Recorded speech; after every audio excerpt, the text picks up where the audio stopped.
Let's invite Patty up. She's here. Yay. Everybody, let's get Patty up. Yay. Patty. Yay. Whoa. Yay. I was in another room, and so I was in Clubhouse, and then I was just post a picture up on my picture there. Oh, Patty, your whole thing that you've got going on here is spectacular. Yeah, I'm just trying to capture everything that you're saying, and I love this piece that what you've said earlier. This is where I came in, where you asked the question, how do you reach the parents? And Janetta, you talk back, but these are other things that happen in the other side. When I was in the other room and listening to the music and a poem that someone read, it's just fantastic what's happening in Clubhouse. It's just as well you got stuck in the wrong room, because now we've got a really wonderful I think I'm just they keep inviting me on stage, so as soon as I get this full, I'm just gonna pop back and forth, because then I can hear a little bit. I love that. I want to say this as a performer, right? Because I was an actor before I became an illustrator.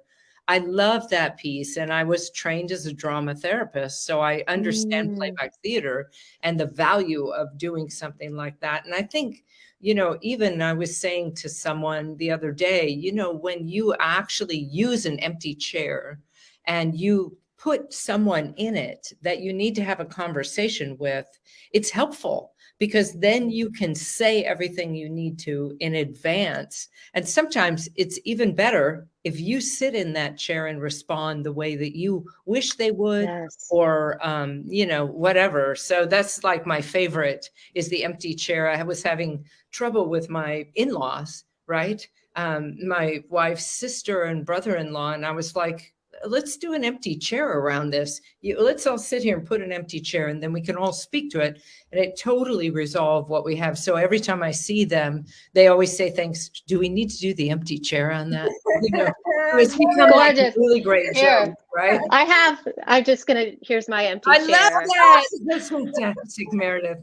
That's fantastic. That's so cool. Well, I'll just continue to be here drawing as you have your conversation. It's been really lovely. Thank you. I just wanted to share for people who may have come in. I mentioned earlier that you and I have had such a special 79-day journey together. We started 79 days ago on the 79 Steps to World Jenny's Day, where I wrote an inspirational piece, and Patty did I did an illustration for it. Yes.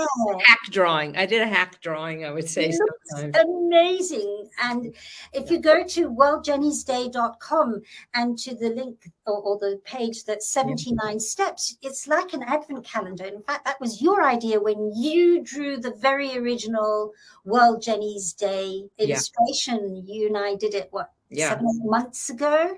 Yeah.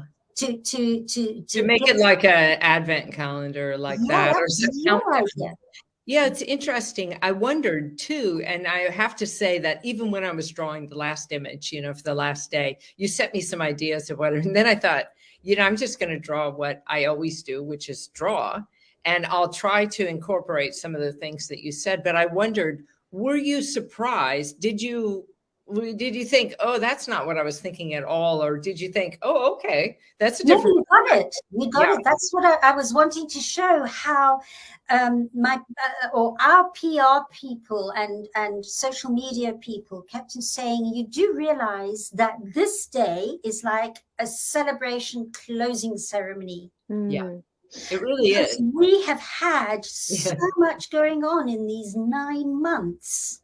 Yeah. And all of those tips that you gave in each one of those short snippets, they're very powerful, but they're all about being able to talk about what's going on with you, feeling what it is that you're feeling in your body, knowing that there's a balance between going down and going up. I mean, everybody assumes that that the goal is to be up all the time. But in fact, the goal is the middle way.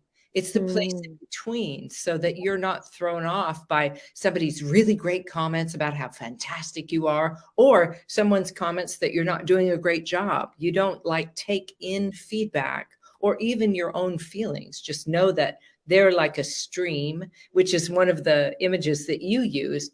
They're like a stream that will flow by. and that you can dip into that stream, but it's not you. The stream is not you. It's just one of the things you're experiencing in your emotional body, right? Yeah, it's so true.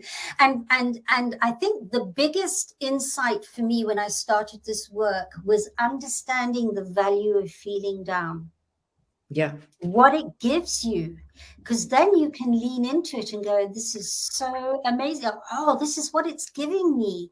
That if I was always up, I'd be missing out on these skills and these techniques and these experiences.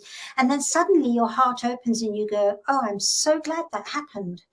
I was just reading Carolyn Elliott. I don't know if you're familiar with her, but she writes a book called Existential Kink, and she says, get kinky with your shadow side. I love that. Love it. And it's true. And that is why I'm sitting here now. I said to Kev at the beginning of today, people ask, you know, is Janetta really for real? How can you possibly say you're okay after what you've been through? Well, I'm not okay. Yeah, like that part will never go away. No, it's there. Today is an ouchie day, and even 2 weeks ago on her what would have been her 32nd birthday, it's ouchie. Yeah. But the difference is that as I'm running ouchie, I'm also being able to list where the upliftment is, so that the two are complementing instead of opposing each other. Mm-hmm. Yeah. And we call that in science complementary opposites. They become like two magnets reversed the other way. I'm going to talk about that a little bit now. But two magnets reversed the other way, instead of doing that and polarizing, that's what bipolar is. When it does this, they're being attracted and repulsed in almost the same time, space-time, and they become complementary opposites. I love that description of magnets for bipolar. That's fantastic. That makes total sense to me. And I love too that it is the combination of all these things. Well, and that's the energy field that you hold in your body, right? It's positive and negative. You outflow and you inflow. This is how we are comprised. And so just understanding that, it will always be filled with these various experiences that are going to polarize us or send us into, you know, diametric opposition with parts of ourself. And that the goal is not to split off that part of yourself, but to embrace that part of yourself so that you understand it's the whole of me. It's all of me. It's not half of you. You see, if we're trying to attain one side of who we are, we're only half of who we are.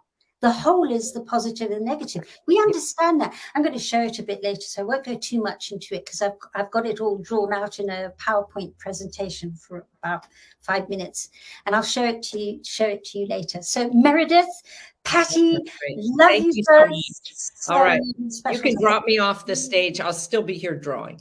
Fabulous.